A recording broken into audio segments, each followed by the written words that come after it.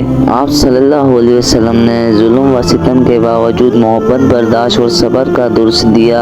آپ صلی اللہ علیہ وسلم نے نہ صرف عرب کے جاہل معاشرے کو بدل کر ایک مثالی اسلامی معاشرہ قائم کیا، بلکہ آپ صلی اللہ علیہ وسلم کی تعلیمات آج بھی دنیا بھر کے مسلمانوں کے لیے مشعل راہ ہیں۔ آپ صلی اللہ علیہ وسلم کی زندگی کا ہر پہلو ہمیں سچائی، عدل، محبت اور صبر کا درس دیتا ہے۔ آپ صلی اللہ علیہ وسلم کی سنت پر عمل کرتے ہوئے ہی ہم اپنی دنیا اور آخرت کو کامیاب بنا سکتے ہیں۔ ہمارا یہ سفر یہاں ختم ہوتا ہے، لیکن حضرت محمد صلی اللہ علیہ وسلم کی زندگی سے سیکھنے کا سفر کبھی ختم نہیں ہوگا۔